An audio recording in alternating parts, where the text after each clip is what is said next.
believe in freedom, you better start listening to TNS Radio. This is Rick Simpson, and thank you for listening. Stay tuned to TNSradio.com. My name is Albert Burgess. This is Nassim Hamid, and you're listening to TNS Radio, the radio of our future.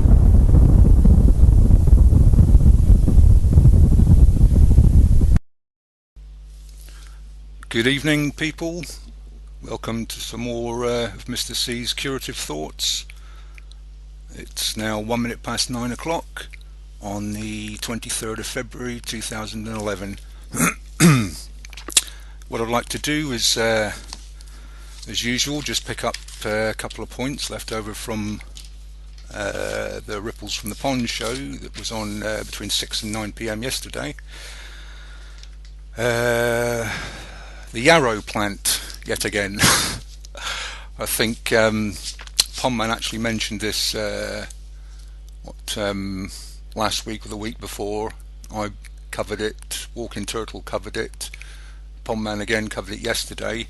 So just to keep the ball in the air and to hopefully get this clear in your minds, the yarrow plant, which is also known by numerous other nom de plumes, many uses, not least of all in the treatment of wounds, hence I believe one of its terms is soldier's woundwort.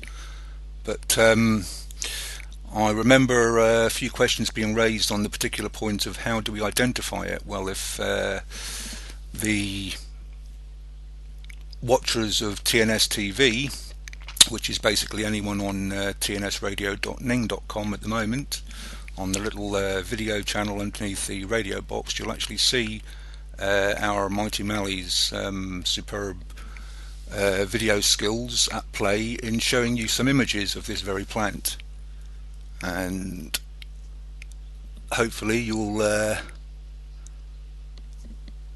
be able to get a better idea of what it is you're looking for. Now, for those of you that are looking, you'll see that there are quite a variety of colours involved, and they are certainly all the yarrow, but the one with the white flower heads is the specific variety of yarrow that we're referring to. And this is one of the things I really like about the TNS TV feature, that we're certainly going to have to make much more use of with the shows. It's such a handy thing to be able to do, to show you actual examples of what whatever's being discussed, really, that can't be fully explained in the use of words alone. And thank you very much, Mally, for getting your head round the whole video concept and applying it. I've noticed your work on just about everyone's show over the past week. You've been extremely helpful in posting relevant images up there. And of course, in so doing, you're allowed, I guess, to go your own way, as you have done on certain occasions on the video. I love it anyway. Right, on the subject of yarrow, which is only going to be in brief, folks. I appreciate you can have too much of the same thing. Remember Duncan O'Finian? Yeah, enough said. My partner, my good lady, Mrs. C, has been following Pondman's Ripples from the Ponds shows, and has made an effort to acquire herself or ourselves some of the available literature that Pondman's mentioned over his shows. One that she'd acquired that I'd only ever seen before in glancing. In fact, it was only recently I mentioned to her, do you not think we're overdoing it on the book front a bit? I mean, coupled with the volumes of books I have on homeopathy and various things alternative, the growing addition in the forms of gardening related literature is starting to become a little bit of a problem, in as much as we've run out of book space and or space in general to store it. Having said that, though, there are some pieces of literature that we really should be making the extra effort in acquiring. Dave Pondman actually mentioned again one last night that I remember on his very first show. I think he was being interviewed by Vincent, which is where we all got to hear about him first of all, last year sometime. He mentioned a book. It's only a little book, and you can get it from Amazon for, just £3, I think it is, with free delivery, I believe. And it's a book by a guy called Richard Maybe, and it's called Food for Free. And what it does is it allows you to take this little book, go out into the wilderness and identify these plants for yourself. And these are all edible plants, food. And thank you. And when you think that the sort of food it is that we're talking about is by its very nature organic, the very material that we should be taking into our bodies without the influence of pesticides and genetically modified whatever. And I think it probably is one of the most valuable books you could have. Well, actually, I'm looking at the back of it now. It does say £4.99, but I'm pretty damn sure I've seen recently on Amazon that it's even less than that now. So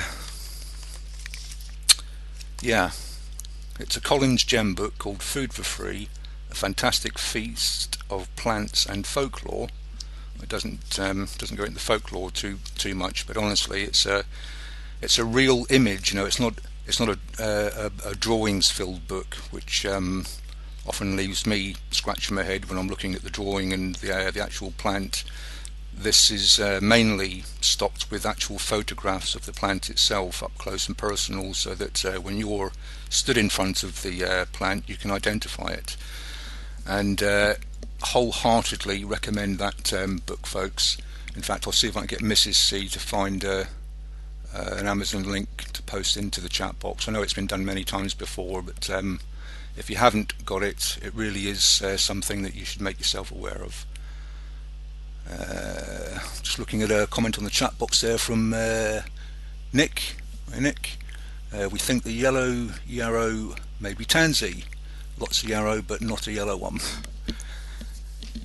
Let me just make myself aware of the images that Mally's showing there, because I did indeed see a yellow one, and tansy is indeed another very useful plant. In fact, I'm pretty sure Pondman covered tansy. Let me just flick back through my notes for... I'm pretty sure I heard him mention it. It's probably not one that I've covered then, but certainly, as I say, the white flowered yarrow there is the one that most of the talk's been regarding. Its Latin name is actually Achillea millifolium. But anyway, in one of the books Mrs. C has made herself available of, I just happened to catch when she was looking through it a mention about yarrow, and an interesting side note to the medicinal and culinary uses of the plant. It's some folklore, if you like.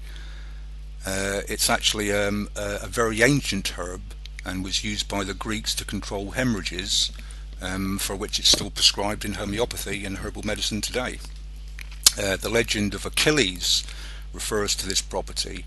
It was said that during the Battle of Troy, Achilles healed many of his warriors with yarrow leaves, hence the name Achillea.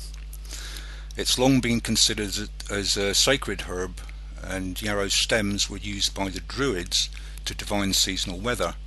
And the ancient Chinese text of prophecy, the I Ching, the Book of Changes, states that 52 straight stalks of dried yarrow of even length were spilled instead of the modern way of using 3 coins.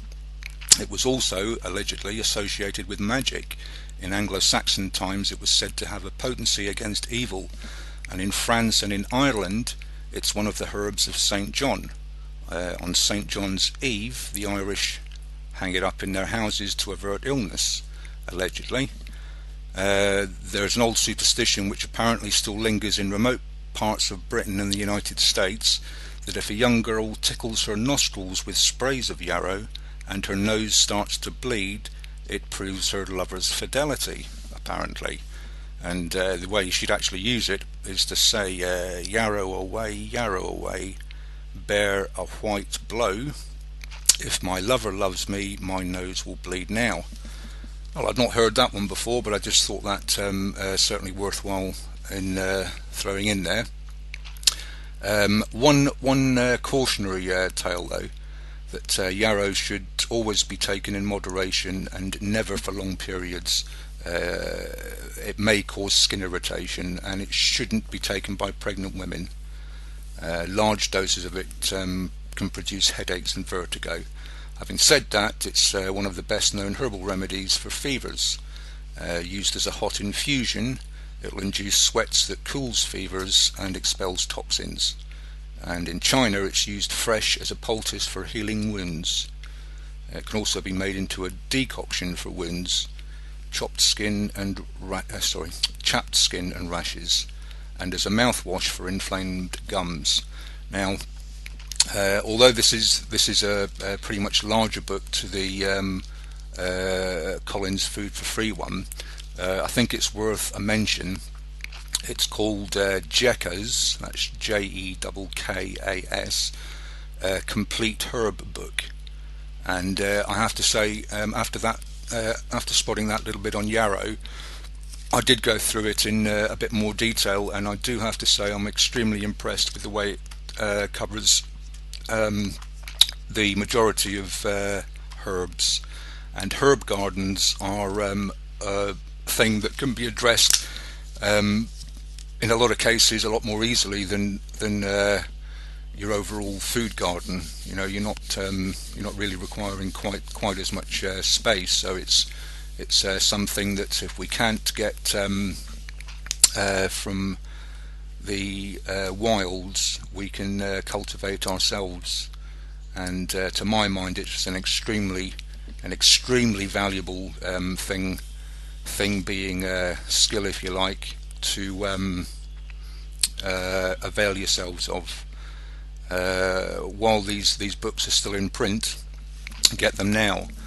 That takes me actually nicely on to a topic we were discussing earlier on this evening regarding this impending change in the legislation regarding complementary medicines. I received a Word document not that long ago which indicated that I think it was the end of March, if I'm not mistaken, the introduction of some legislation that may well prevent anyone from just walking into a store or a chemist or a health food shop and buying these remedies off the shelf. What the talk is that they're still going to be made available, but through prescription only. And to my mind, where I can see that making a lot of sense when you're dealing with extremely high homeopathic remedies or other items that really do need a skilled practitioner to actually prescribe. The majority of homeopathic remedies that are available at the moment are primarily designed to avail you of truly beneficial medicine for the purposes of treating acute ailments. And it really saddens me to think that in the not too distant future you may be prevented from going in and availing yourself of said remedy, because it's such an easy thing to do at the moment. Boots, the chemists themselves, hold the remedies in stock, as do Lloyd's Pharmacy, although on a smaller scale, and certainly the majority of your health food stores do. You can also order it over the internet from a number of places, Helios, Ainsworth's, etc. Or if you happen to live close enough to an actual homeopathic pharmacy, you can get it from there. However, just imagine that the legalities soon say that can no longer be the case. Well, what we do still have the ability to do, once you've armed yourself with some means of identifying the plants growing free in the wild is to collect them, perhaps even introduce them to your own garden or window box or whatever.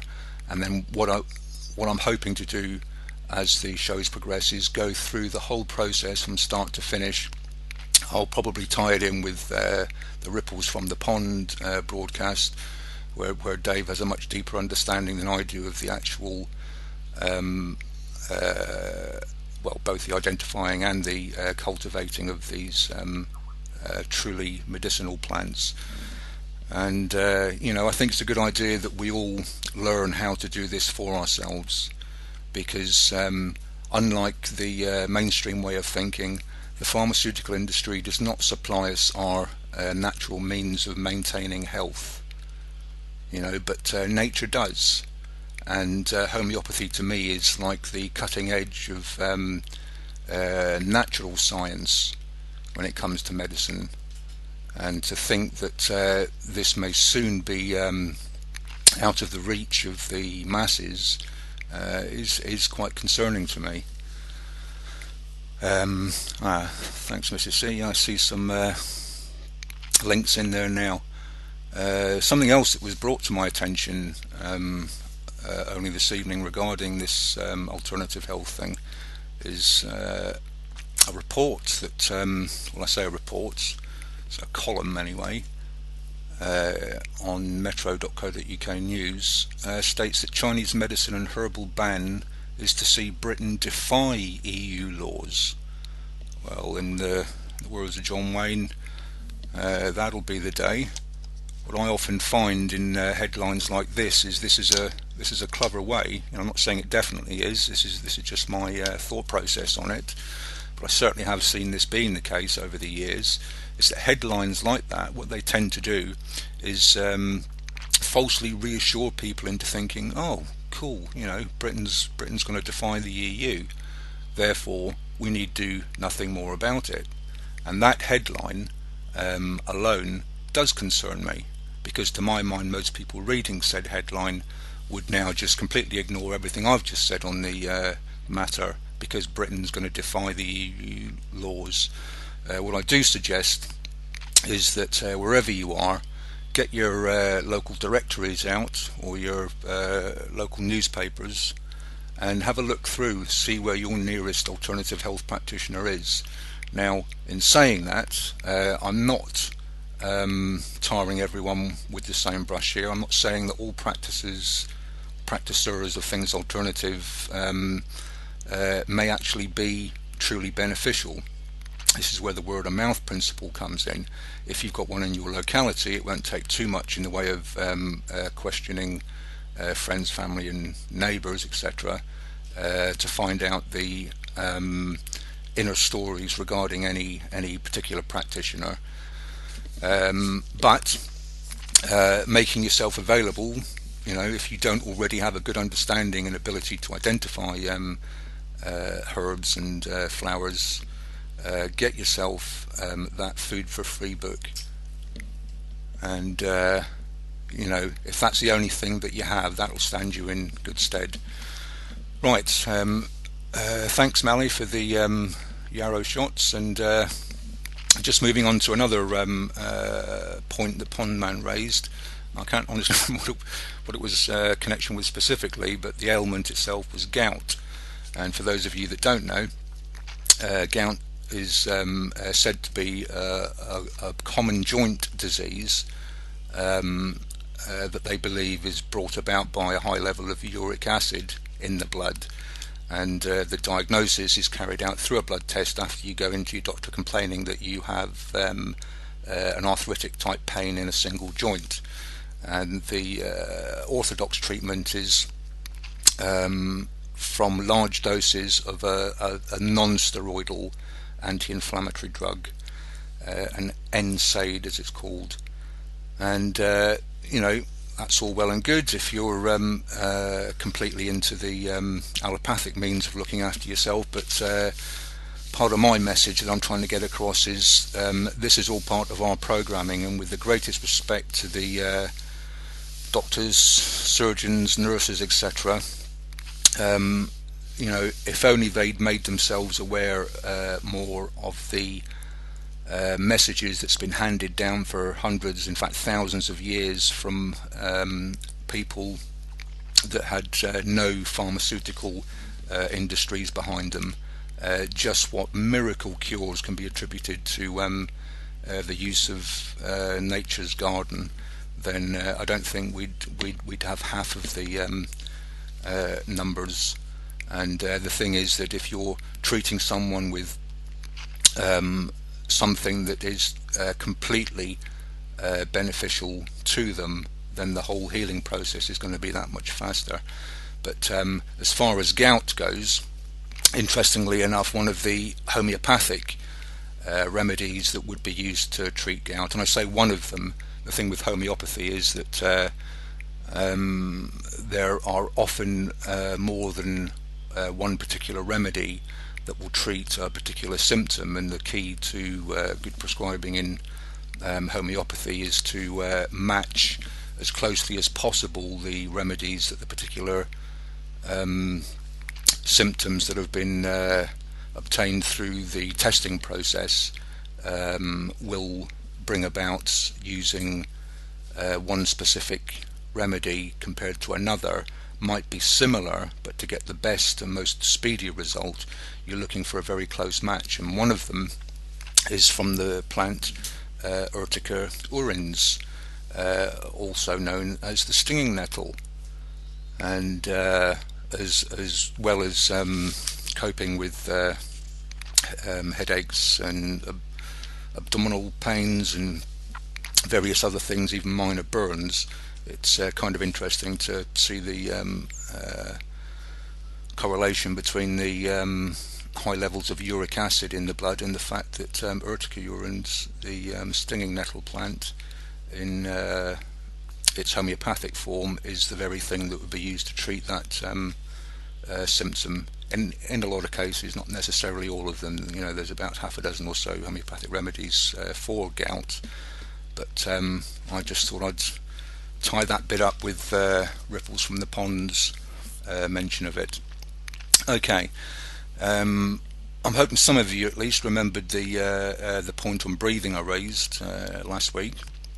Just to cover it again in brief, when you breathe in, and if you consciously remind yourself to do this, if you push your stomach muscles out, not too vigorously, but just force them out as you're breathing in, you'll actually notice, if you try it now, you'll bring in more air into your lungs. You'll actually notice the lower part of your lungs inflating, and in so doing you're not only availing yourself of more of the oxygen in the air that you breathe, you're also expelling more used up gases that the body no longer requires. And it's a really simple process. Breathe in, push your stomach out gently, and don't force it back into place. Once you've reached the apex of your breath, just let it naturally expel. Let your stomach muscles contract again naturally. You don't have to force them back in. A nice relaxed process that ensures that your full lung cavity is being filled with the atmosphere, and just in doing that you are so going to increase your overall state of well-being, I assure you. I know it doesn't sound like much. It's not a difficult practice to get the hang of either, and it's the type of breathing that we tend to fall into once our conscious mind's kind of offline anyway, when we're sound asleep. So while we are conscious, and now that you're aware of it, there's no reason why you can't do that all the time. And whenever you see yourself not doing that, then do it. You're increasing your health. And the visualization that I like to give while you're doing that, or at least in the times in which you're able to relax a bit, because you can breathe like this whether you're in an office or the garden or at home, or gently walking around town or wherever. You probably can't do that when you're exerting yourself, and the rate of breathing needs to increase. You don't have to think about it. Your subconscious has been doing a grand job for you all this time. But the conscious part of your mind can help you out a bit here. Breathe in, push the stomach out, let your lungs fill up with air, and then let your stomach muscles naturally come back in as you exhale. And if you keep the thought in your mind that as you inhale, you're breathing in all this positive energy, and as you exhale, you're breathing out all this negative waste energy. Positive in, negative out. Okay. And I'm hoping at least some of you are practicing that, because it truly is a very beneficial thing to do, and I'm very glad to share that with you. On that note, I remember reading years ago about biorhythms, just a means of allegedly detecting how your overall state of well-being is. Well, as we'll find out a little further on in the show, language, believe it or not, plays a huge part in how it is we feel as well. But in regards to keeping the old biorhythms up, here's the tune. Sorry about that, folks, talking to a muted mic there. Wish I could say it's the last time that'll happen, but seeing as it's at least the 20th time I've done it, no promises. Right, I'm glad you caught all that. Okay, before we get on to the psychological aspect of the game, as it were, what I'd like to do is just cover a point that I noticed online last night, and let's see, where would that have gone? Yeah, as usual, my indexing system. No, here we go. Let me just read this out to you for those of you that haven't seen it already. This is in America, mind, but this was posted yesterday. The Supreme Court today gave vaccine manufacturers greater protection from lawsuits by parents who say vaccinations harmed their children, ruling that Congress had blocked those types of claims against drug makers. In a 6-2 decision, the justices said Congress had effectively shut the courthouse door to these lawsuits in 1986, when it created a special vaccine court designed to compensate victims of vaccine injuries. Yep. This is the Supreme Court. As I understand, it actually consists of 9 Supreme Court judges. And just making sure that you realise that if your child has been harmed through the use of a vaccine, don't expect to have any comeback against the very company that manufactured that vaccine, and then told the GP who administered it just how good it is, how good it is in regards to the new golf trolley he'll be able to get if he pushes just another case. And that's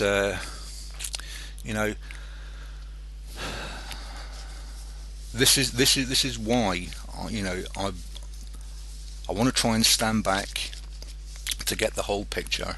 But the further back you stand and the more of the picture you see, to me it just leaves me shaking my head.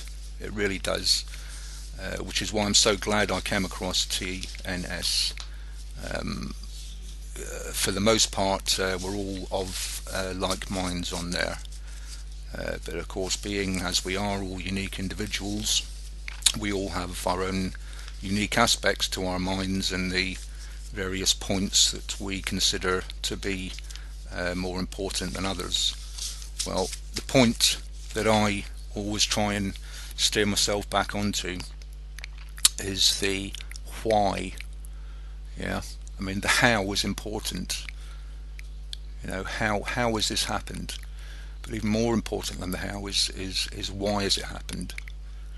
And why is it that we who apparently know are so much in the minority. You know, in being able to work out why, we can hopefully then apply a better understanding of how we can go about coming up with a remedy for the situation. Now, let me just say I inadvertently navigated away from the TNS page for a sec while I found that Supreme Court ruling program, and now I've come back. I've lost all the PMs that were up on the top of my chat box. I'm really sorry about that, but anyone that had sent me a PM, kindly do it again, and I'll be sure not to wander away from the page and somehow manage to delete them all next time. Right, anyway, back on topic. If you think about it, the program, if you like, where is it other than the early programming we get from our own parents and that we ourselves give our own children?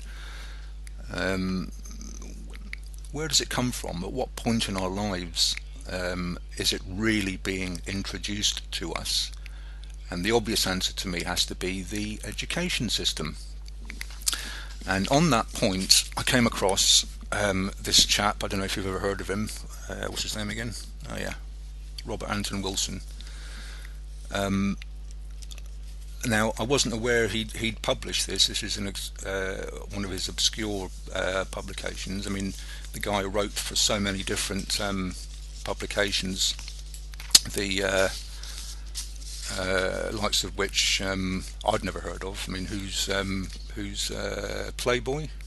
Yeah, no.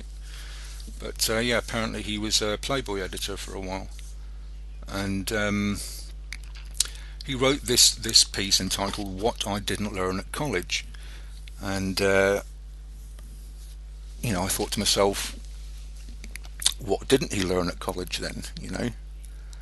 The state education system, as employed by and large in the Western world, achieving the same ends, and it's extremely appropriate to what I've just been talking about here. And what surprised me actually was just how much of an insight Raw had into the whole concept of usury, which is really the chains by which we're bound. So I thought I'd share some of Raw's What I Didn't Learn at College writings with you, paraphrased in the main, I guess, for any of you that are already familiar with this particular piece. But it gets the message across really rather well, and based in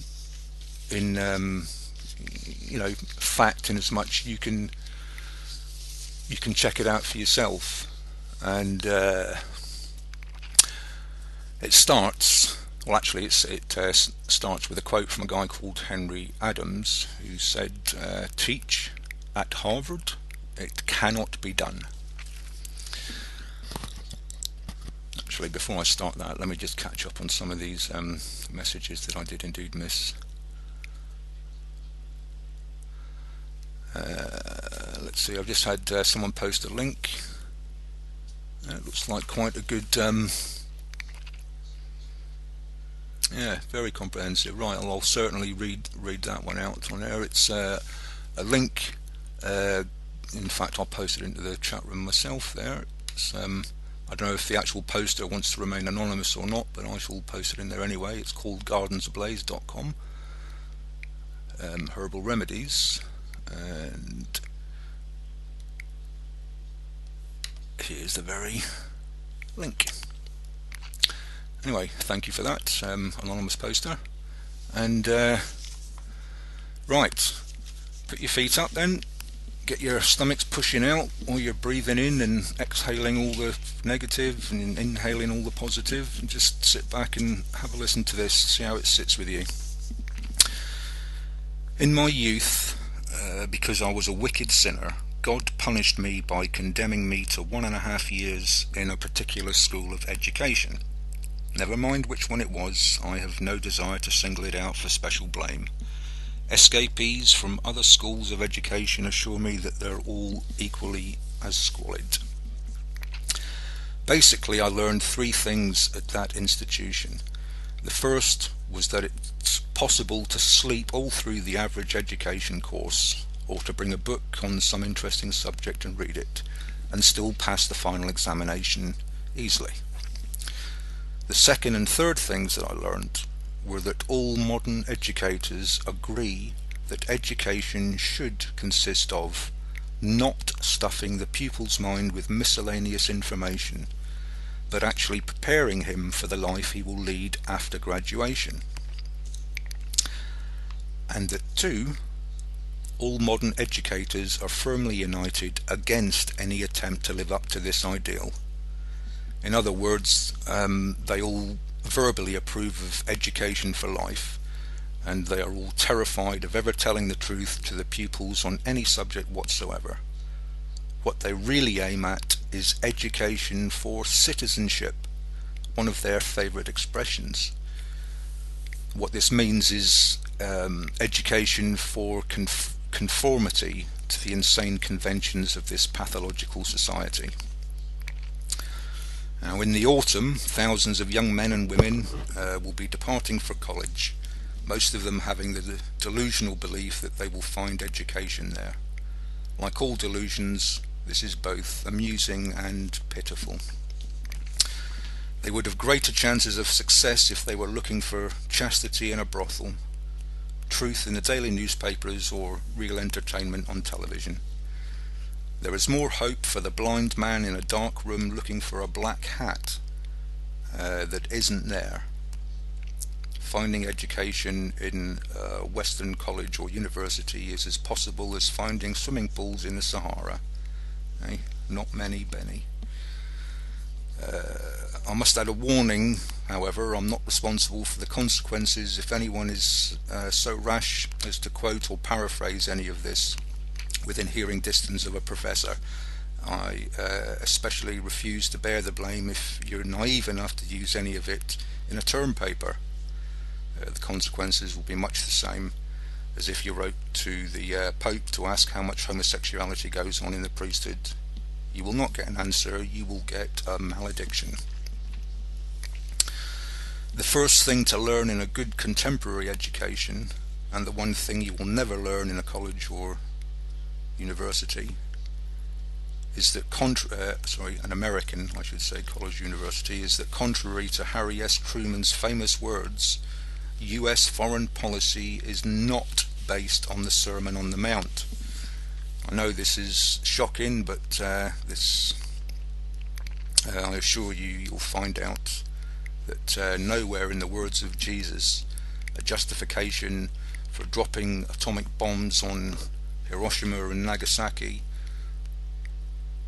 or using burning napalm on the babies of North Korea or Vietnam, or sending mercenaries to take away from the native peoples the government that they want. These things are typical practices of imperialism and have nothing to do with the philosophy of love allegedly taught by Jesus. The only way you can discover how far from the truth these claims are is to look into C. Wright Mills's The Causes of World War III, where you'll discover, for instance, that John Foster Dulles once said in so many words that the US government will go to war in the Near East if the interests of Standard Oil are imperiled there. There are many interpretations of the Sermon on the Mount, but none of them include defending the profit motive with the blood of men. The blunt truth is, and again I warn you not to use it in a classroom if you want to pass the course, that is, that foreign policy is motivated by the economic and power interests of a small group of industrialists and militarists, and of course bankers. For example, no one in Nutley, New Jersey or Sandusky, Ohio is being hurt when the Cubans throw off their blood-sucking exploiters and establish a people's government, but several large corporations are being hurt by it. You and I have nothing to gain and everything to lose if we're sent down to Cuba to kill men and women and children in order to take the land away from the peasants and give it back to a few landowners. But certain large corporations have a great deal to gain if you and I are sent down there to do that dirty work for them, right? There are several fact-based books which tell a great deal about the relations of government and economic ruling classes down throughout history, and two especially good ones are Brooke Adams' The Law of Civilization and Decay, and Alexander Del Mar's History of Monetary Systems. And almost any professor will agree that Brooks Adams was one of America's greatest thinkers and historians. Del Mar was called the greatest historian of the 19th century and was frequently consulted as an expert by governments who often refused to take his advice. Both books have been out of print for years, and neither is used in a college or university today, as far as I know anyway. Arthur Kitson's testimony before the Macmillan Commission has never been refuted, yet his book, The Bankers' Conspiracy, which unleashed the World War, is as little known in academic circles as Adams or Del Mar. Read all three of them and you'll see.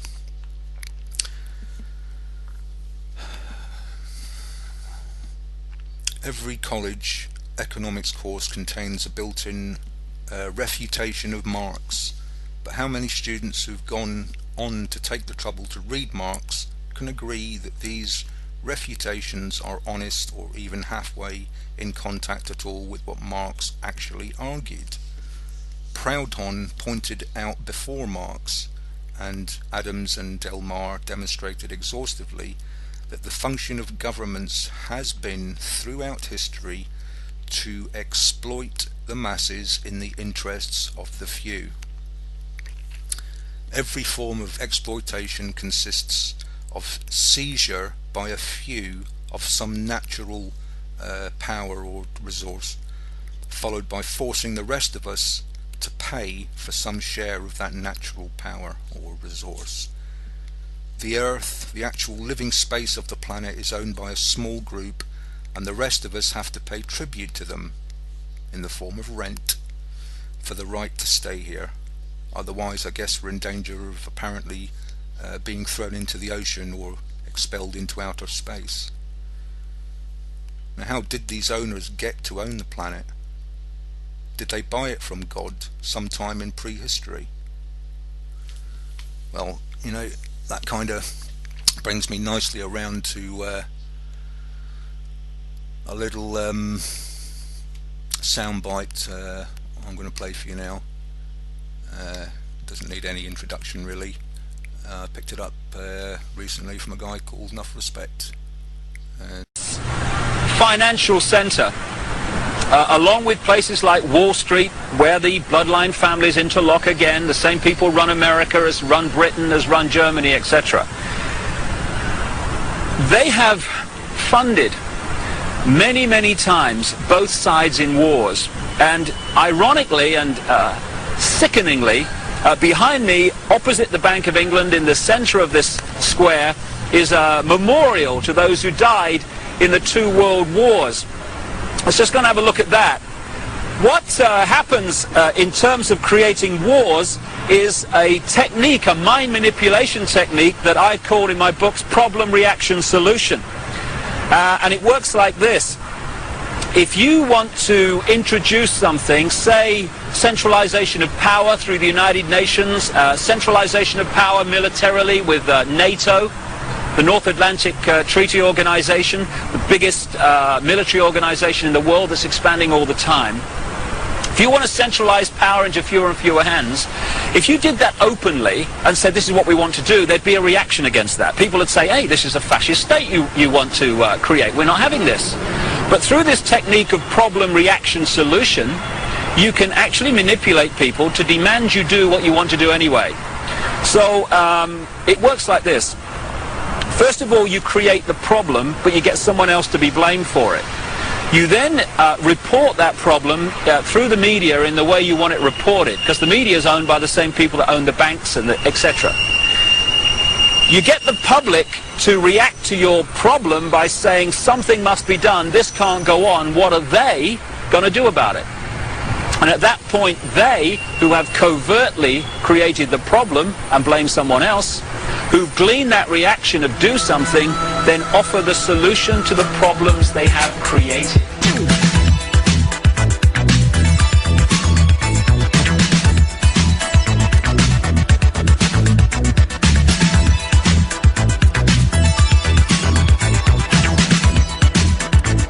And it works like this. Problem, reaction, solution. Problem, reaction, solution. Problem, reaction, solution. Problem, reaction, solution. And it works like this. If you tell the people they have an external enemy, they'll follow you anywhere. They are 99% certain at this point that Osama bin Laden is behind today's terrorist attacks. Problem, reaction, solution. Problem, reaction, solution. Problem, reaction, solution. Problem, reaction, solution. The New World Order better stop carrying out terror attacks. We've caught them over 200 times in the last 100 years. Western governments doing this. Hitler did it. The Russians did it. The British do it. Look at America. It's turning into a police state. Problem, reaction, solution. Problem, reaction, solution. Problem, reaction, solution. Problem, reaction, solution. And it works like this. And it works like this.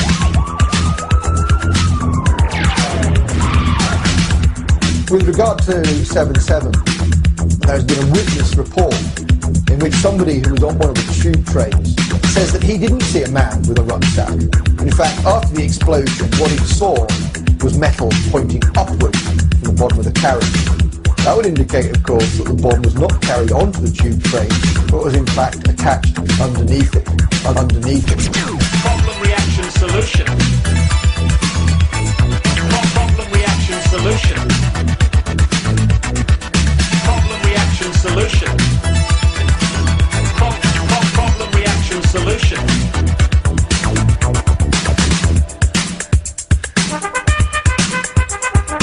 Saddam Hussein has got weapons of mass destruction, and he's used his weapons of mass destruction program is active, detailed, and growing. There's no doubt that Saddam Hussein now has weapons of mass destruction. No doubt at all that we will find evidence of weapons of mass destruction. Saddam Hussein is a homicidal dictator who is addicted to weapons of mass destruction.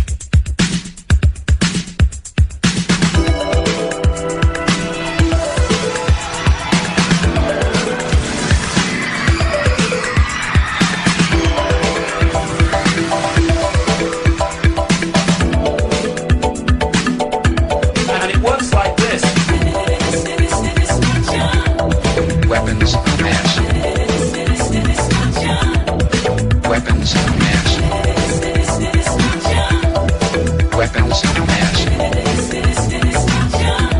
Destruction.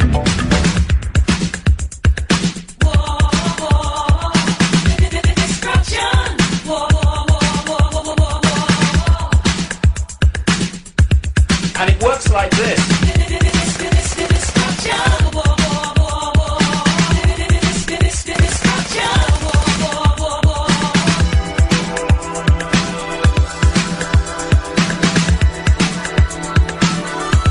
And it works like this. Problem, reaction, solution. Problem, reaction, solution. Problem, reaction, solution. Problem, reaction, solution. And it works like this.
There you go then. Okay, 2 points. Who can tell me which 1980s soundtrack that Enough Respect used to mix in with that? 2 points up for grabs. If anyone can beat Scottish Sovereign to it, I'll make it 4 points. I have to allow for the delay between the broadcast and reception here, but easy one if you ask me. The Art of Noise. No, sorry Dave. I'm not sure if that was a sarcastic comment there, or you're actually displaying some knowledge of 80s music. But come on.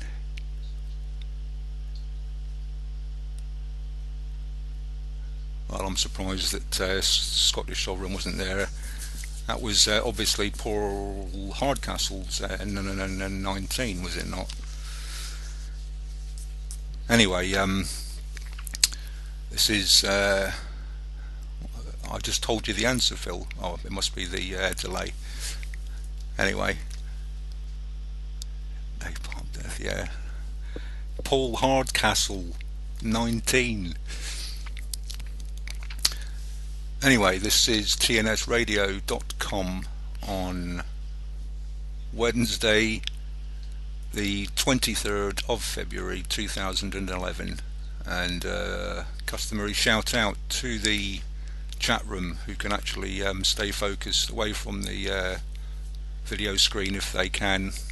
Mally's inducing or attempting to induce some hypnotic trance-like state into the audience. Watch out for the subliminals. Actually, where's Dave? He's not on. You'll hear all about it though. Shout out to the chat room then. We've got Alan, Andreas, Bob. Hi Bob. Brian O'Flan, Brian Hart, Cillian, DJ. DJ, actually, there's a contradiction in terms there. Have you heard this guy's choice of music? D. Greer, David Latsky, Diarmid, Eddie, Eogan, if that's how you pronounce it, Graham, Humans Say No, I'm Just Me, I Know Who Just You Are, Jim and Lorraine, John McHugh, Live It Happy, I know who, do I know Live It Happy? I'm not sure. Mahatma, Mighty Mally, Mane, or Mana, Mrs. C, Nick M, Nordman, Phil, Plonk Plonk, my good buddy Pondman, Ray Moore, Sarah O'Connor, Gary, the Dude, Scottish, Silver-Tongued Sovereign, Solo Dog, Sovereign Richie Man, our very own TNS Radio host Vince, Viol 8D, and Yoda. Good to see you all on the chat room there, guys, and for those of you that aren't, get on over to tnsradio.ning.com. If you're of the sovereign mind, sign up and join in. Okay, now I'm certainly not finished with Raw's what I didn't learn at college, so let me continue. I'll just say again the last sentence before the David Icke Enough Respect sound bit there. How did these owners get to own the planet? Did they buy it from God sometime in prehistory? If you're planning to leave school and go out and get an education, ask some professor that question sometime. The fact is that the government guarantees with its police and army that these owners will have the right to own, and the rest of us will have the duty to pay tribute to them. The same holds true with all natural powers. The government decides who will own the water power, the electricity, the ores, minerals, etc. of a continent. The rest of us then have to go to the owners and pay whatever they ask to get a share of it for ourselves. This is called freedom. because we have the choice of paying what they ask or starving to death. The chief type of exploitation in the modern world and the chief cause of wars is usury. This practice, which was condemned by Aristotle, St. Ambrose, the Bible, the Quran, Confucius, Cato the Elder, Shakespeare, whoever he was, anyone smell bacon? And almost all of the great thinkers before about the 16th century, has become so dominant in the modern world that Le Tour de Pin called our epoch the age of usury. And Brooke Adams said that since Waterloo, usury has ruled the world. Now, I'm guessing that most of us are already familiar with the Rothschild intervention and use of the speedy news service he had at the time to take advantage of the London Stock Exchange and end up owning the Bank of England, which is about as far from English as you could have it. But I'll go on. The mechanism is the same as that for all other forms of exploitation. The seizure by a few of that which potentially belongs to us all. In the case of usury, the natural power that's seized is the accumulated labour of past generations, and this is rented just as land is rented. Since this is a process in time, unlike land, which exists only in space, it's a self-augmenting increase. It increases as an exponential function. A discovery made independently by at least 4 thinkers in the last 70 years. Henry Adams, the rule of phase applied to history, C.H. Douglas, the natural economic order, and Alfred Korzybski, manhood of humanity, and Buckminster Fuller, comprehensive designing. Man accumulates power and knowledge, the ability to use natural resources for human purposes at a rate which increases each generation. This natural function belonging to all humanity becomes capital, which is owned by a few and rented to the rest of us at usurious rates of interest. Proudhon proved over 100 years ago that 1% interest was all that was justified by the labour expended by the usurer. We live, in other words, in a world that is man-made, made by the accumulated effort of 250 generations of Homo sapiens, and all of the knowledge, techniques, machines, methods of communication, from Roman roads to TV, which make this world human, are owned in the form of capital and rented to us in the form of usury. This is made possible by money, a symbol of wealth, which we have been conditioned to take as wealth itself. Now, money, as we know it, bears the same relation to wealth that a ticket to a seat at a concert bears to that seat. It's the kind of relation which exists between the menu and the meal, or between the map and the territory. Dostoevsky's Grand Inquisitor pointed out that every state and church in history have ruled through miracle, mystery, and authority. Herbert Muller's The Loom of History has taken that phrase as a keystone. He studies each civilization to ask how much it depended on miracle, mystery, and authority, and how much it rested upon the natural, creative, critical powers of the free mind. Since Muller's standards are basically termed square, not hip, he finds a few civilizations that almost satisfy him, although he is honest enough to condemn most.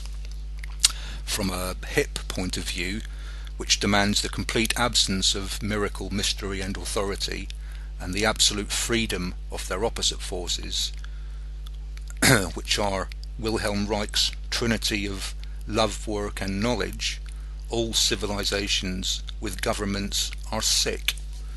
A healthy civilization would have no governments. Only miracle, mystery, and authority need to be administered by a government. Love, work, and knowledge administrate themselves.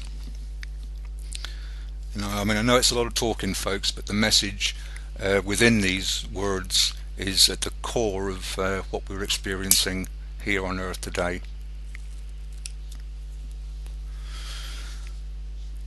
Morgan's Ancient Society and Reich's Mass Psychology of Fascism give several examples of societies without governments, societies of work democracy, as Reich calls it, where love, work, and knowledge were set free to administrate themselves.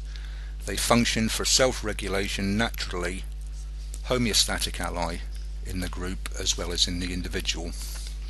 Morgan, like Del Mar and Adams, has been allowed to go out of print. Reich is banned by the US government, as he was also banned by the Nazi and Soviet governments. The Sturch, a fine word coined by Philip Jose Farmer to signify the mutual activities of state and church, always rests upon miracle, mystery, and authority, always acts to prevent the natural self-regulation of love, work, and knowledge. The Sturch is the sadistic end of the sadomasochistic neurosis of man. The masses, which accept and even welcome the Sturch, are the masochistic end. When given a free choice between fascism and social democracy in 1932, 17 million German workers went out and voted for the miracle, mystery, and authority of fascism against the love, work, and knowledge of social democracy. Not that the social democracy available in Germany then wasn't itself sick. I haven't got time to make every necessary distinction. I'm more against the attempts of the US government to create something even worse. All governments are evil, but some are more evil than others.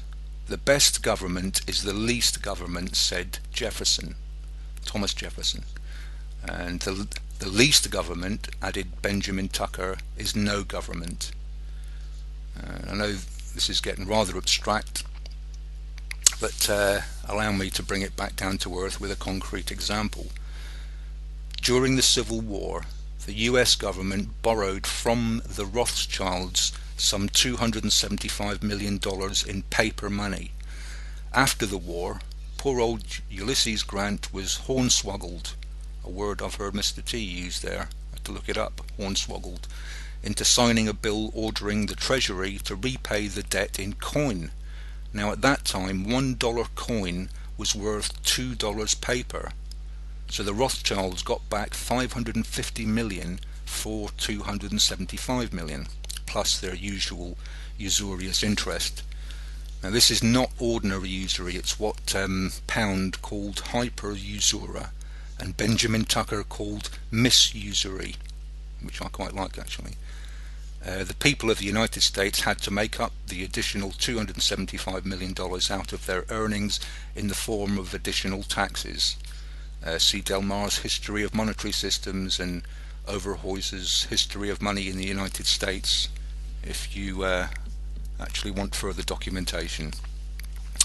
The same type of swindle was inflicted on the people again under the great Democrat Franklin Delano Roosevelt, when the government bought 10 billion of gold, which they could have had for 6 billion before they changed the price of gold. Somebody made 4 billion in profit, and if the government gave it to them, it was out of the pockets of the people.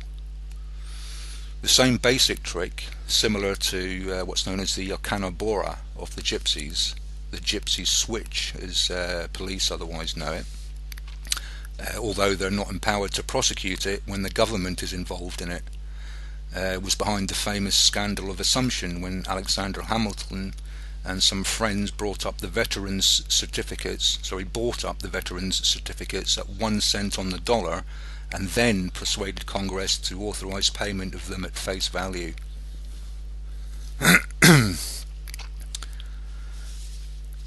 Is this making sense to you guys?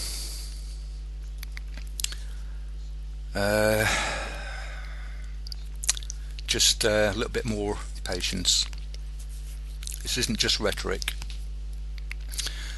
There's a whole generation of college students who've never heard anything of this sort in their whole lives. And I don't mean that they've heard only a little of it, I mean they've heard zero, zilch, nothing. They haven't got a Scooby-Doo. The struggle today is not to discover new stuff so much as it is to get the old stuff to the heads of those who have been artificially isolated from it by mendacious miseducation. Henry Adams' Education, a charming and trivial work that makes a few good points here and there, is recommended reading at several universities.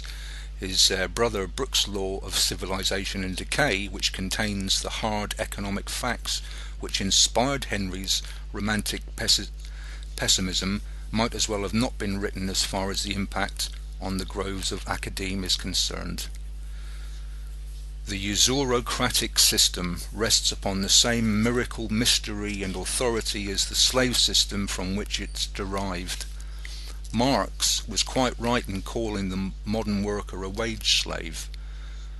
Work is the productive application of human energy to the advancement of the human community.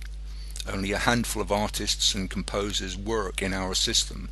The rest of us slave for wages. The difference is in the direction of the will, and there must be both direction and will for that expression to mean anything. Toiling for wages is not work. It creates slackers, loafers, etc., precisely because it is not work. Loafing is a pathology. The healthy man needs work. It's because it's so hard to find work that will support one, and so easy to submit to wage slavery that pathological loafing and criminal behaviour are pandemic in our societies. The natural work democracy of the Trobriand Islanders, the Bruderhof community, etc., do not create such pathology. And the professor who says that in communal economy the workers will support the loafers is of course talking like a Babbitt, which is only to be expected since the Babbitts pay his salary. Worse yet, he's showing deplorable ignorance of the natural functioning of energy in the human body, as revealed by Reich in the function of the orgasm and the mass psychology of fascism. If you have any doubt about the whole system being based on miracle, mystery and authority, try this simple experiment. Ask any economics professor what determines the price of money. You'll hear such rigmarole of double talk and metaphysical periphratism as that's not been concocted by the human brain since the theologians of Rome set out to refute Galileo. And I don't know if you've seen it or not, but Vin is a very good example of this on the TNS Radio YouTube channel. I believe that's its name, TNS Radio, on YouTube. Just have a look at his latest one. And I've seen it earlier on this afternoon. Good job, Vin. And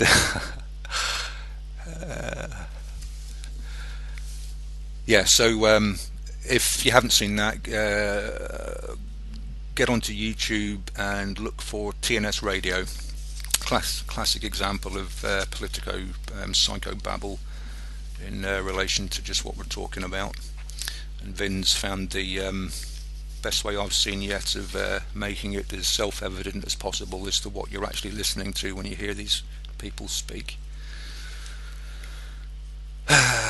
Miracle, mystery and authority all take their power from what Reich called the emotional plague of mankind, a perversion of natural functioning that began when the work democratic matriarchies were replaced by authoritarian patriarchies about 6,000 years ago. Government, slavery, usury and warfare have been chronic ever since, bringing with them untold epidemics of psychiatric and psychosomatic illnesses. The chief of these is what the Scottish psychiatrist Ian Suttie called the taboo on tenderness, and Paul Ritter calls the emotional limp of civilized man. It's well known that the electrocolloidal processes of life take place in a periodic manner. Basically, it seems that the energies of the body move towards the skin surface in pleasure and move back towards the core in anxiety. A lie detector, for example, measures the withdrawal of electrical energy from the surface of the skin during anxiety. Now, Dr. Reich's classic experiments of 1935-1936 measured electrical potential during sexual excitation, pain, fear, and when sweet candy is placed on the tongue, etc. And he showed that energy runs from core to surface, so kind of out of the self towards the world in all forms of pleasure, and from surface to core, away from the world, back into the self in all forms of displeasure. Yeah, is this kind of forming a picture in your mind of why life seems to be the way it is?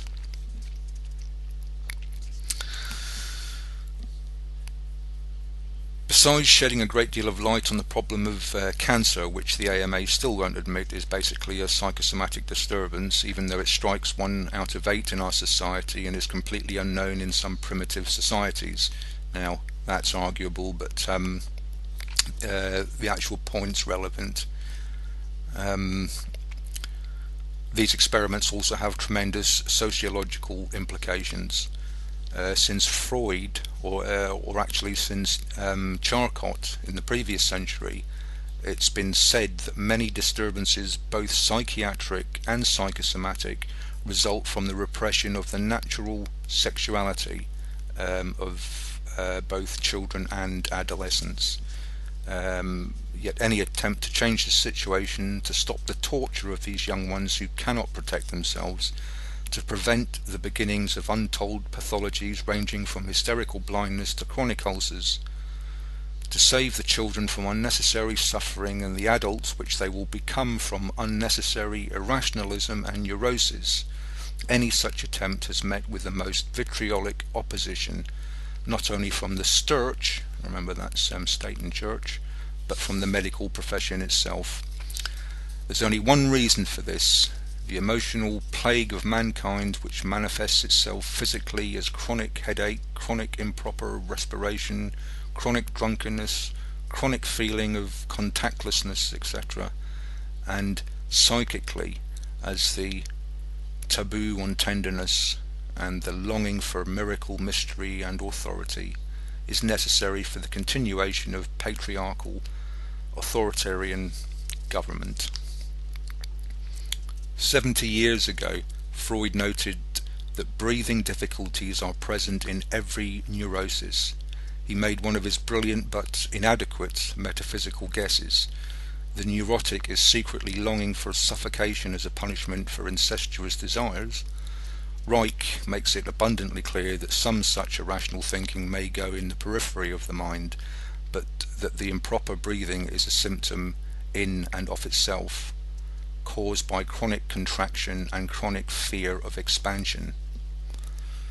Robert Owen and the other early socialists were quite right in feeling that sexual liberalism and economic advancement were somehow connected and had to be worked on together, and Marx and his followers went completely wrong in ignoring the sexual problem and leaving it in the hands of the psychiatrists, who, like other medical men, are exploiters of a monopoly protected by the Sturch and naturally unwilling to follow any chain of thought likely to lead them into conflict with the Sturch.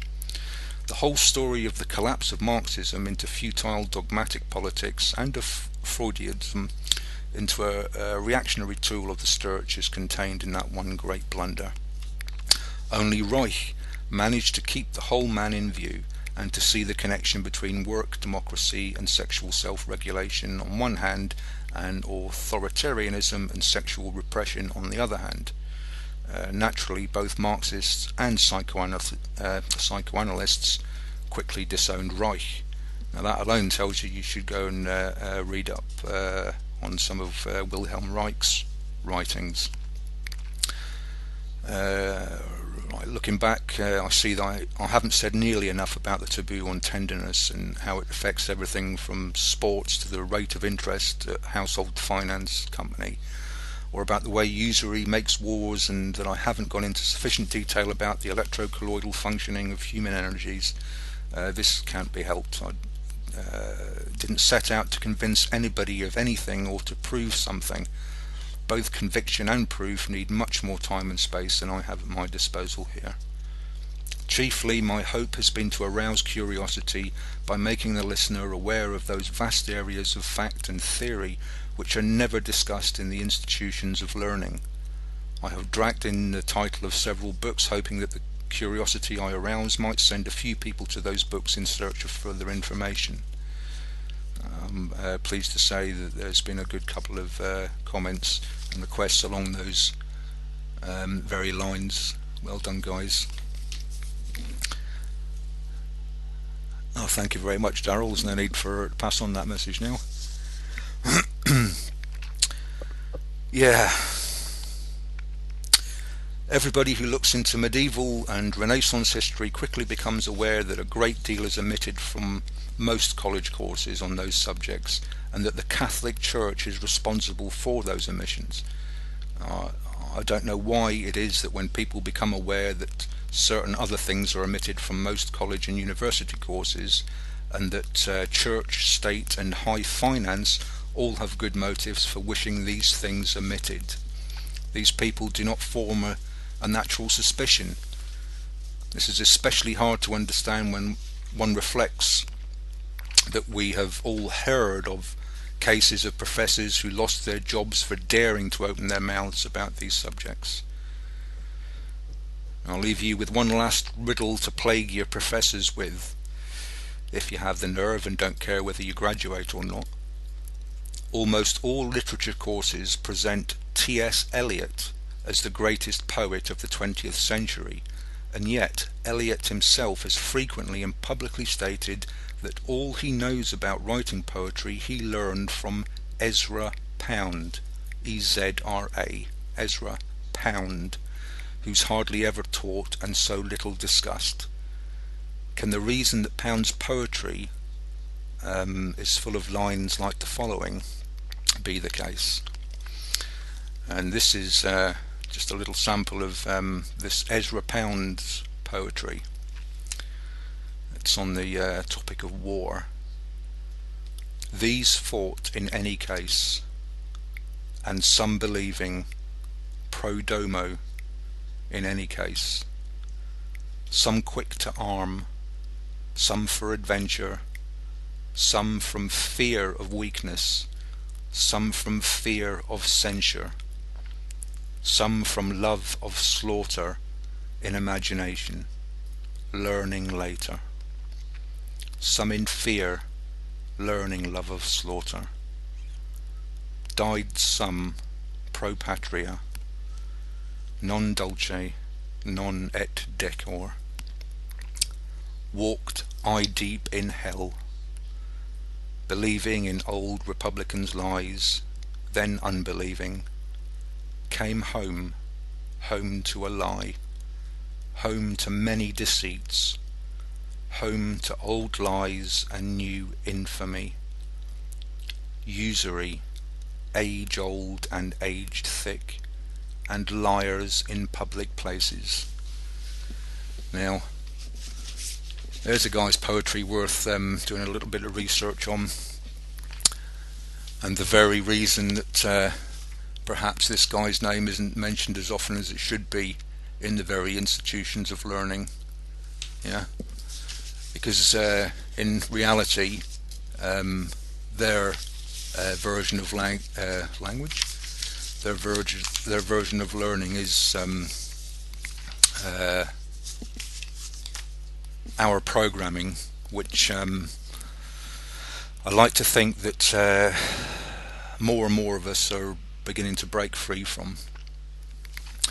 Hope I didn't tax your ears too much with that. I personally found that just so applicable to what it is we're usually talking about. My intended main focus on the Mr. C's curative thoughts is in regards to various forms of alternative medicines, or at least ones that I've personally studied and in some cases practiced. But the mind aspect of the alternative medical world is really, ultimately where it all takes place. Even in reality, everything we experience does actually take place in the mind. If it's not experienced in our mind, we're not experiencing it, period. And I'm hoping that what I'm doing, to some at least, is allowing you to build up a more complete picture of just how it is we've ended up where we are. The good news is that, at least as far as TNS goes, it's not just TNS, but it's the site that you and I myself have decided to become affiliated with, because it's getting right to the core issue. I mean, most of us heard the fantastic news, as far as I'm concerned, yesterday from a chap called Seamus. I think Vince put it out over the air yesterday, who and I truly believe if it wasn't for the attendance of other like-minded sovereign individuals, this guy Seamus probably wouldn't be in his home today. And as far as I know, not only is he still in his home, the Garda, the Irish version of the police, are actively looking into a criminal allegation now made by Seamus against the company who came in and attempted to drill his locks out. So tnsradio.com and tnsradio.ning.com. If you're not already on there, why not? Why not indeed? Anyway, enough of my ramblings for the time being. Here's a little track. I know some of you guys aren't as musically appreciative as others, and certainly when you hear the beginning of this song, and I've seen some comments from some individuals when this song begins to play, it does kind of create the mental image of some gold chain endowed black American rap artist, but in actual fact this guy is far from gold endowed, and he's not even black. He is American. I don't think I'd refer to his particular music as rap as such, but it's often not the music itself, although I know it can be extremely beneficial, the right frequencies of music, but the lyrics that goes along with the music that we should be focusing on. What I try to do, and I think most of the hosts try and do, is play you something that is of pertinent value to the subject matter that we tend to discuss, or the various points that we hold dear. The occasional one might just be for sheer pleasure, but see what you think of this one. And remember, just go with the intro, because it doesn't dictate what the rest of the song's about. And I'll see you on the other side.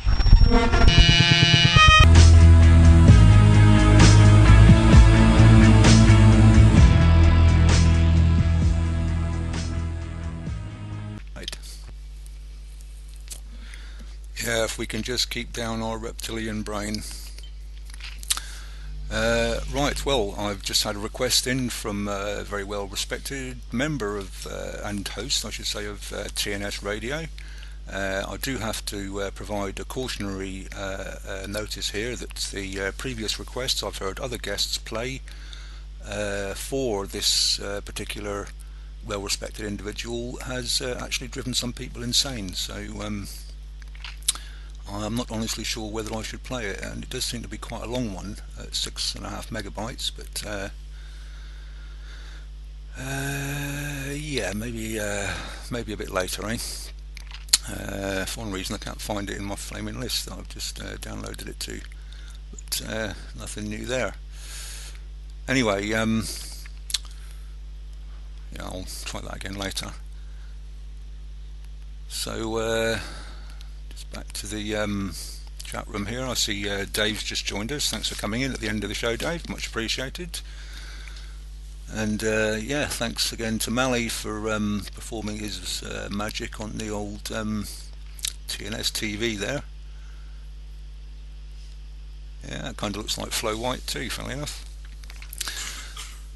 Anyway, if there are any specific questions, now I'm focused on the chat box, please fire them in there, and I'll do my best to supply an answer to them.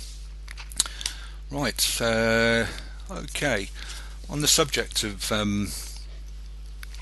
how the system, shall we say, has evolved to, let's say, convince us into seeing reality from its chosen viewpoint. I think we've got enough time for this, so I think I'll throw this one in as well because I found it particularly interesting. Some of you may get it straight away, others of you may not, but it'll certainly cause you to stop and think for a minute. But after it all, I'll help out with my own particular analogy of the parable. But it refers to a young American at the time named Simon Moon, studying Zen in the Zendo, which is a Zen school at the old Lompoc house in Lompoc, California. He made the mistake of you can all hear me, by the way. If I yes, you can. Yeah, good. He made the mistake of reading Franz Kafka's The Trial. This sinister novel, combined with Zen training, proved too much for poor Simon, and he became obsessed intellectually and emotionally with the strange parable about the door of the law, which Kafka inserts near the end of his story. Simon found Kafka's fable so disturbing, indeed, that it ruined his meditations, scattered his wits, and distracted him from his study of the sutras. Somewhat condensed, Kafka's parable goes as follows. Let me just have a little bit of liquid. Just good healthy water, folks, with a little bit of colloidal silver. Okay, a man comes to the door of the law seeking admittance. The guard refuses to allow him to pass the door, but says that if he waits long enough, maybe, someday in the uncertain future, he might gain admittance. The man waits and waits and grows older. He tries to bribe the guard, who takes his money but still refuses to let him through. The man sells all his possessions to get money to offer more bribes, which the guard accepts, but still does not allow him to enter. The guard always explains, on taking each new bribe, "I only do this so that you will not abandon hope entirely." Eventually the man becomes old and ill and knows that he will soon die. In his last few moments he summons the energy to ask a question that has puzzled him over the years. "I have been told," he says to the guard, "that the law exists for all. Why then does it happen that in all the years I've been sat here waiting, no one else has ever come to the door of the law? This door," the guard says, "has been made only for you, and now I am going to close it forever." And he slams the door shut as the man dies. Now, the more Simon brooded on this allegory or joke or puzzle, the more he felt that he could never understand Zen until he first understood this strange tale. If the door existed only for that man, why could he not enter? If the builders posted a guard to keep the man out, why did they also leave the door temptingly open? Why did the guard close the previously open door when the man had become too old to attempt to rush past him and enter? Did the Buddhist doctrine of the Dharma, which means law, have anything in common with this parable? Did the door of the law represent the Byzantine bureaucracy that exists in virtually every modern government, making the whole story a political satire, such as a minor bureaucrat like Kafka might have devised in his subversive off-duty hours? Or did the law represent God, as some commentators claim? And in that case, did Kafka intend to parody religion or to defend its divine mystery obliquely? Did the guard who took the bribes but gave nothing but empty hope in return represent the clergy, or the human intellect in general, always feasting on shadows in the absence of real final answers? Anyway, eventually near breakdown from sheer mental fatigue, Simon went to his Roshi, his Zen teacher, and told Kafka's story of the man who waited at the door of the law, the door that existed only for him but would not admit him, and was closed when death would no longer allow him to enter. "Please," Simon begged, "explain this dark parable to me." "I will explain it," the Roshi said, "if you follow me into the meditation hall." Simon followed the teacher to the door of the meditation hall. When they got there, the teacher stepped inside, quickly turned and slammed the door shut in Simon's face. At that moment, Simon experienced awakening. Okay, so there you have it. And your interpretations accepted on a postcard straight into the chat box. Actually, no postcard required. Anyone feels confident enough to post their interpretation, by all means do so.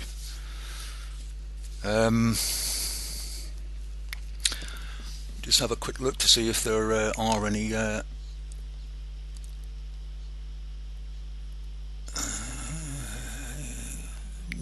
Okay. Well, in the absence of any questions or postulated theories on the Zen door allegory, I will now attempt to find Daryl's Gaelic, Celtic, what was the name of it?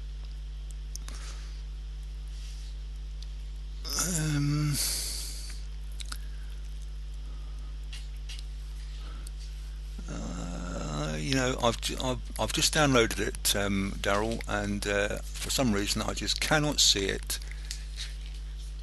Hibernian Rhapsody, thanks. It's you'd think that would be under H in an alphabetical list, wouldn't you? But it's not, so it's probably under the name of the artist, and the name of the artist is not making itself known to me at the moment, so I shall place my interpretation on this particular effort as being a message from the universe that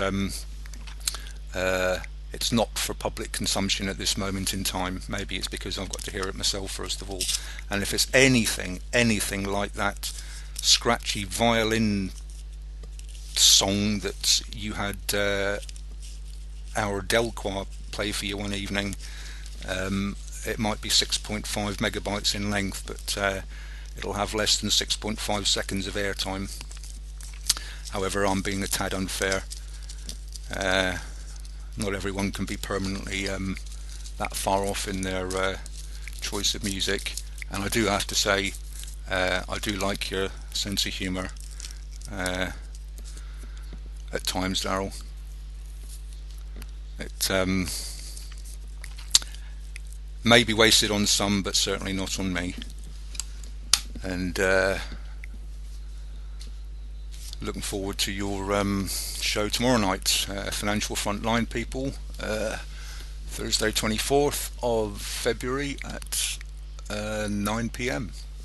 9 p.m. GMT, also known as UTC or Zulu time. 2100 hours tomorrow being Thursday. Tune into the Financial Frontline, folks. where they did make good use of the TNS TV video facility last week. If I remember correctly, Daryl, you weren't even there last week. I think you were attending some meeting in Cork or something, but hopefully you're there tomorrow and we'll be able to see and hear you. In the meantime, guys, here's a song that I like. It embodies a lot of what various people around the world that have decided enough's enough. People that I reckon the originators of the atrocities against them didn't take into account that just because when you subject an individual to fear and pain, that you can apply that to an entire nation. It can actually backfire, and I think the various documentaries of the unfolding so-called Jasmine Revolution taking place all across the Middle East is testament to. Anyway, artist by the name of Labri Sifri with his track Something Inside. I'll see you in the other. Nice shot at an analogy there from our London Moor Rising, also known as Abe. Yeah, I like it. Any more for any more? Something inside so strong.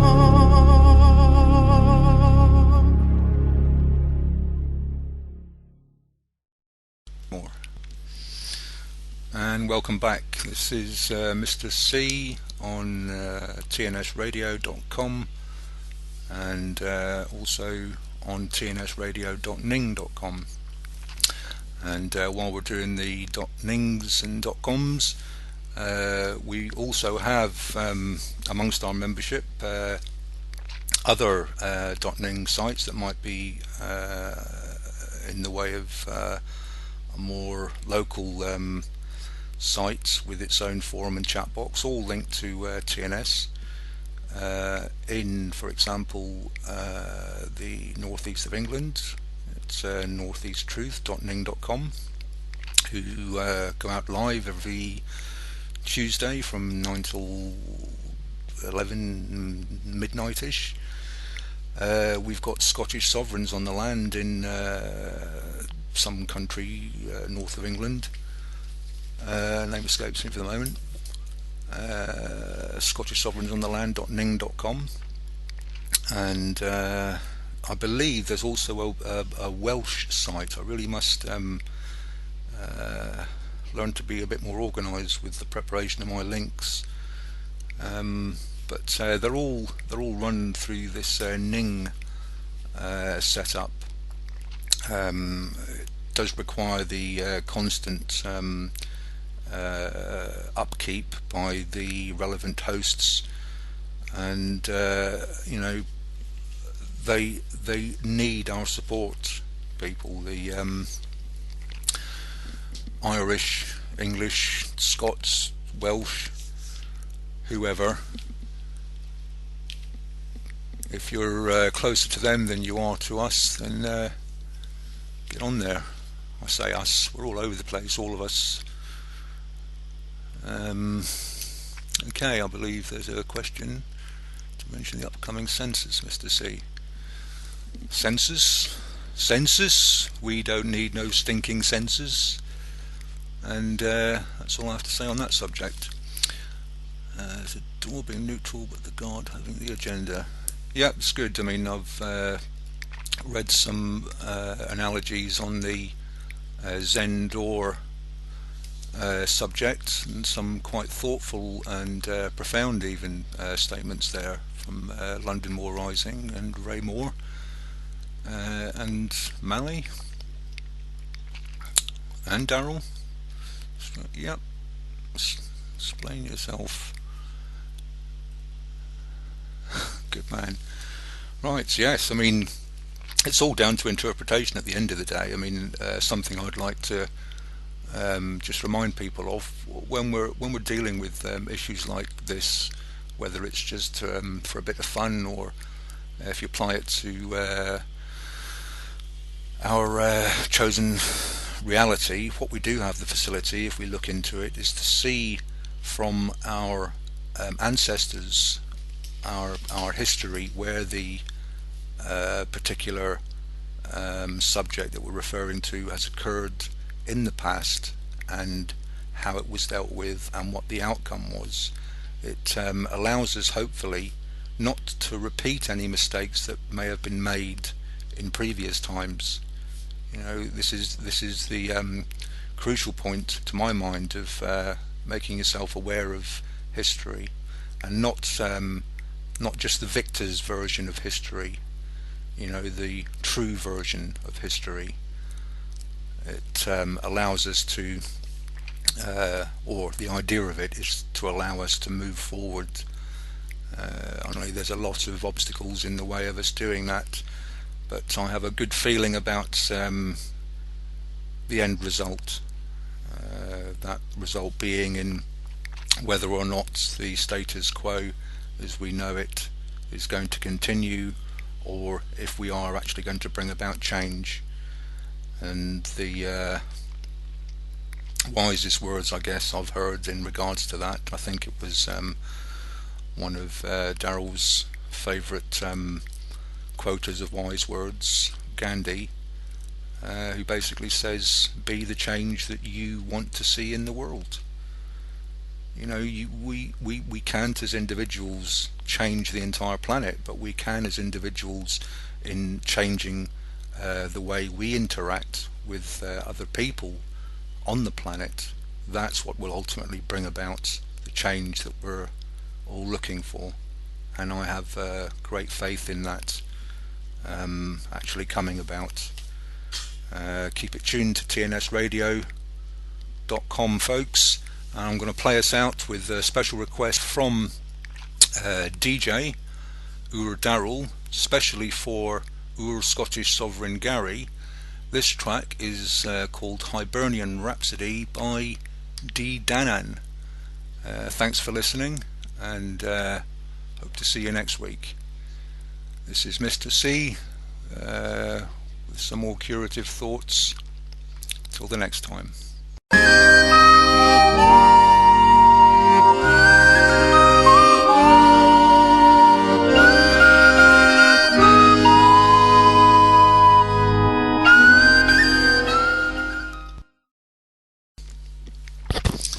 Yes, my sincere apologies to any offence caused to anyone by the playing of that almost tune. I assure you it'll never happen again outside of Financial Frontline anyway. And I've run over slightly there, folks, thanks to Daryl.